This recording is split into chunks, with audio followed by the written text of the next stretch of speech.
मंगल मूर्ति सद्गुरु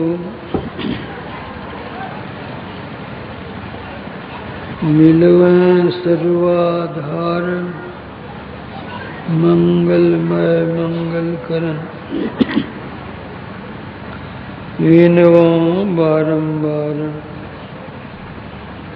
धन्य धन्य सद्गुरु सुखद, महिमा कही न जाय।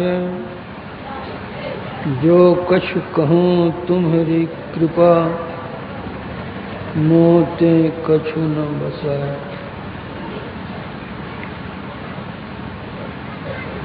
आदरणीय सज्जन वृंद तथा आदरणीय माताओं एवं बहनों,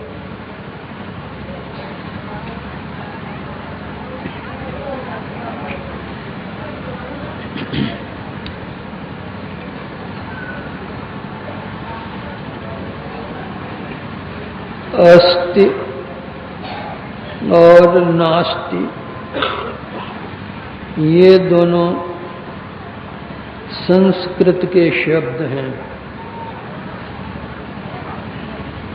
अस्ति माने है, नास्ति माने नहीं है। ईश्वर के लिए जो कोई अस्ति शब्द का प्रयोग करते हैं वे आस्तिक कहलाते हैं, और जो नास्ति शब्द का प्रयोग करते हैं वे नास्तिक कहलाते हैं। ईश्वर है ऐसा विश्वास जिनको है वे आस्तिक कहलाते हैं।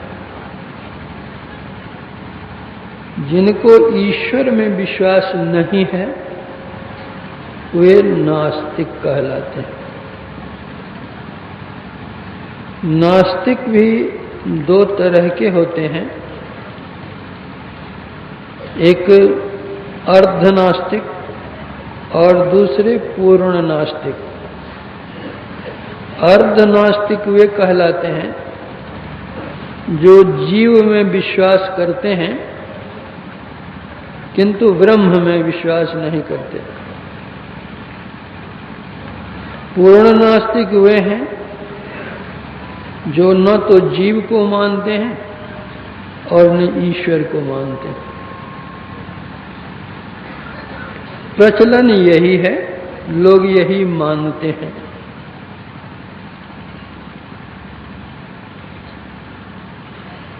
जो ईश्वर को मानते हैं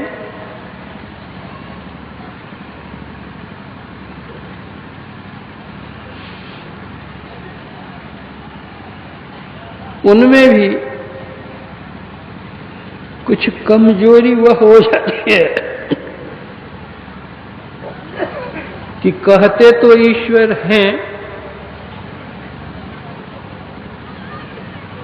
लेकिन उसको दृढ़तापूर्वक मानते नहीं।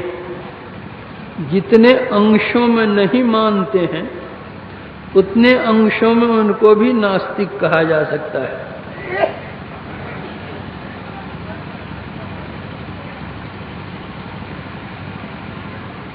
जो कहते हैं कि ईश्वर है ही नहीं, उनका तर्क है कि जब हम देखते नहीं हैं ईश्वर को तो फिर हम माने क्यों।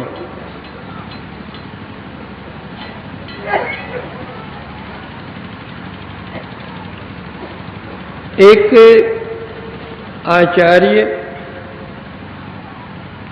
अपने शिष्य को उपदेश दे रहे थे।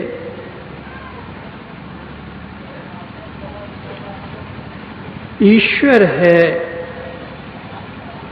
शिष्य ने कहा कि गुरुदेव ईश्वर है तो देखते कहाँ हैं?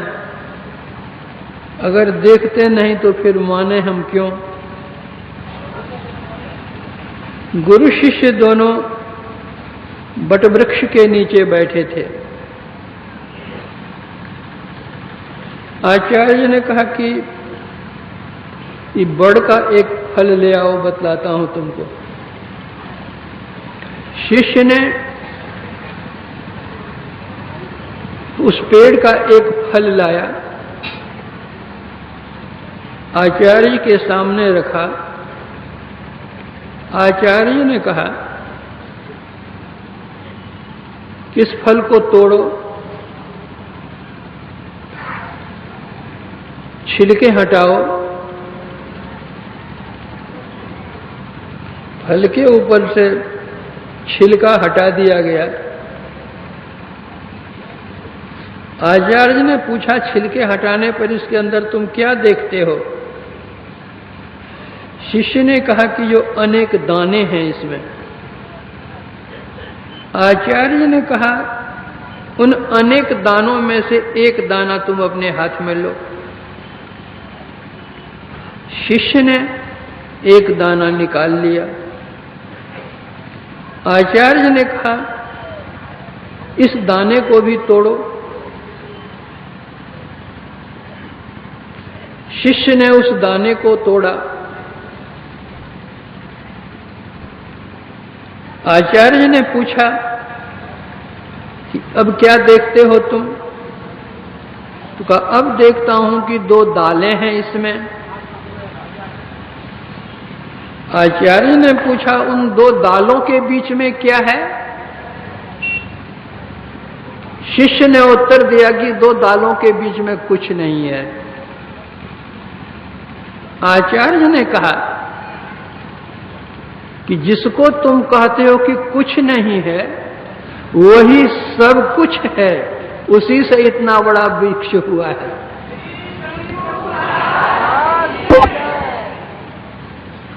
दो दालों को दो जगह तुम रख दो, पेड़ नहीं निकलेगा। ये दो दालें एक साथ हैं और बीच में कुछ नहीं है, उसी से यह पेड़ बन गया है। उसी तरह जिसको तुम कुछ नहीं कहते, उसी से यह सारी सृष्टि हो गई है, वह परमात्मा है। जब तुम किसी एक निर्जन वन में जाओ, एकाएक तुमको वहां एक मूर्ति दिख पड़े, तो तुम्हारे मन में क्या उत्पन्न होगा? क्या विचार उत्पन्न होगा? क्या तुम्हारे मन में यह विचार उत्पन्न नहीं होगा कि इस निर्जन वन में एक मूर्ति कहां से आ गई? कोई न कोई इसका बनाने वाला है। तो जब निर्जन वन में तुम एक मूर्ति को देखकर उसके निर्माणकर्ता की कला की कल्पना करते हो, होने की कल्पना करते हो, तो इतनी बड़ी सृष्टि हो गई क्या बिना कर्ता के ही? एक मूर्ति को देख करके तुम्हारी विचारधारा बतलाती है कि कोई न कोई इसका निर्माण करता है। तो इस सृष्टि को देख करके तुम्हारे मन में कैसे नहीं हो सकता है कि इसका भी कोई निर्माण करता है? इसका जो निर्माण करता है वही परमात्मा है।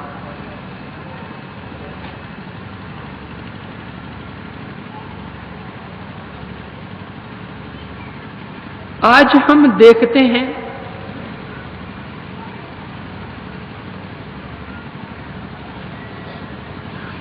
विविध प्रकार के यान चलते हैं।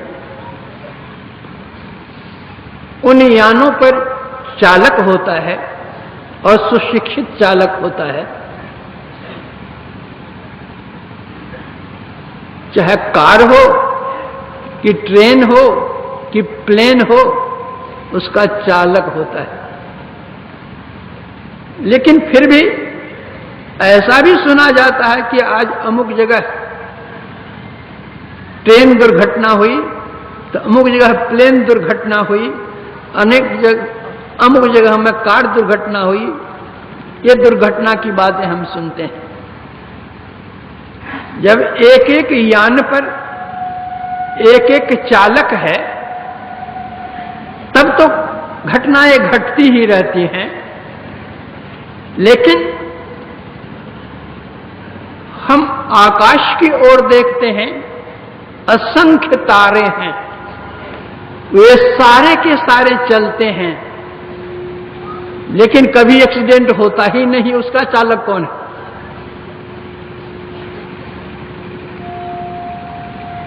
पृथ्वी चलती है, सूर्य चंद्र तारे ये सारे के